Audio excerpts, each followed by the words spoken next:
Hello everyone, it's Laura at Hyperstamper and I am really excited to show you today's junk journal.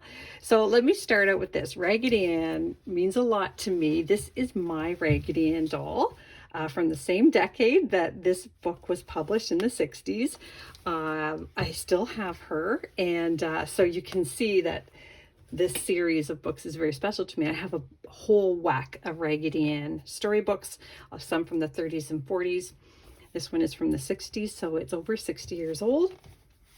And I tried to match it up with Raggedy things. So I found some vintage fabrics that matched her dress on the front here. And I found this great vintage fabric from apron from the 60s. And I would love to show you the inside before I put it on my Etsy shop, and I'd love to hear if people think this is a good idea, because I do have a few more. If I can, I will make more. So these are the original first pages. That's the first plate of the book, and this here is a little booklet of cut off antique papers that I use for an extra journaling spot for you. And then this is from the 1800s. I just really liked it. The book long ago fell apart, but I saved this, added some antique paper to make it a journaling card. Of course, you know how much I love my squirrels. So this is from a 1930s children's book. And then I've got some vintage Monopoly money there and a little journaling tag there.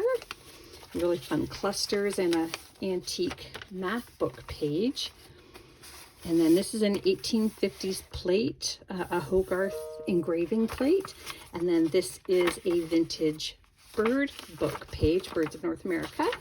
And you can add your own papers in here or collage with those. Really, really fun little piece there. And then a vintage dictionary page. This is a really fun little piece from a vintage book as well. I love it. And I added the antique paper to the back for journaling on. Now look at this beautiful postcard here. That is New York City from Governor's Island, and that is from the 40s. Is that neat? Really, really cool. And then this is a 1950s baby card. And again, this one is, let's see, this one is Love, Aunt Vera, and Uncle Pete. And you can do all kinds of journaling inside there and on the back as well. So that's a beauty. And then we've got this beautiful vintage children's book page with the squirrels and the birds on it. Cardinal, red-headed woodpecker, crow, just awesome. And there's more up there as well on that side, sorry. And then this is a 1950s yearbook cover, and this is the inside here. Little note from the students. This is an 1800s page. It says The Reaper and the Flowers. There's a beautiful poem back here, and then I've added this vintage recipe card here for spaghetti.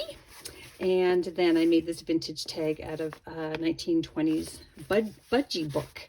You can journal on the back of that as well. And there's a vintage botanicals page. And then just really fun pieces here from 1927. And then here I've got this beautiful V here that I pulled out of a children's book. And look at this. I think you're going to like this, from 1929. This is from the Delineator magazine.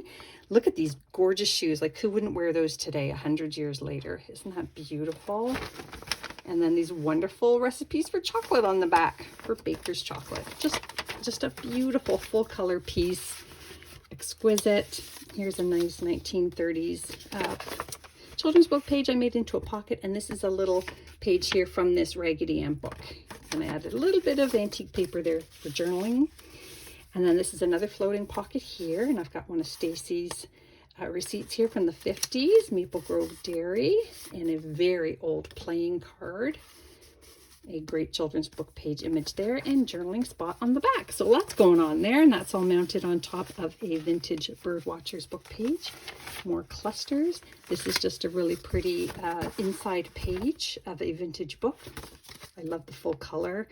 I just love the imagery there. And that's mounted onto a 1930s children's book page. This is a 1940s theater arts magazine page. And I love this one here, Without Love. It is with Katharine Hepburn and Ellie Nugent. I just thought it was really cool. Okay, this is a 1951 yearbook page, university yearbook page there as well that I've wrapped around. And here is another wonderful plate from this book, Raggedy Ann here. The chicken Just wonderful. And over here is this beautiful plate from the early 1900s of Niagara Falls. I love it. That's about a half hour from where I live. And then more of these pages that are the double end of the others. Isn't that fun? A 1955 recipe book page. 1937 school book page on letter writing.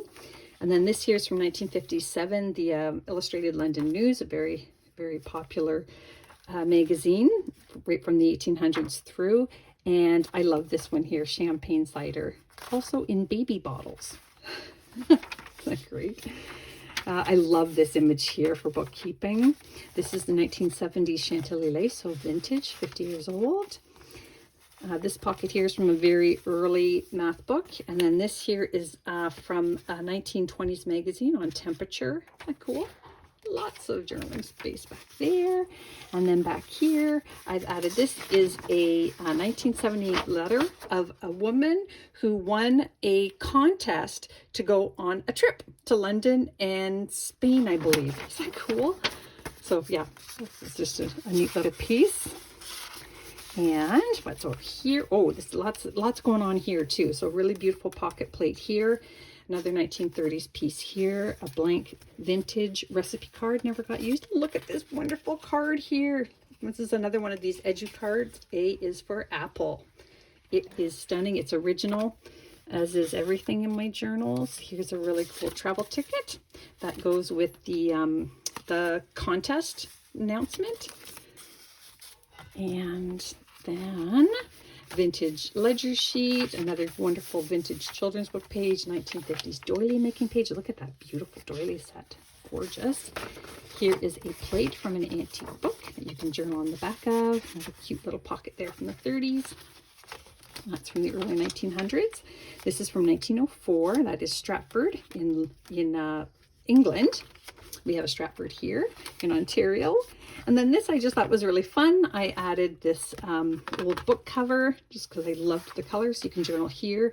And this is from a 1950s postage stamp page. And it's got the grid marks, and you can even see the place where the stamps were attached. But somebody along the way removed them. And then another blank page here from an antique book. And that brings us to the end.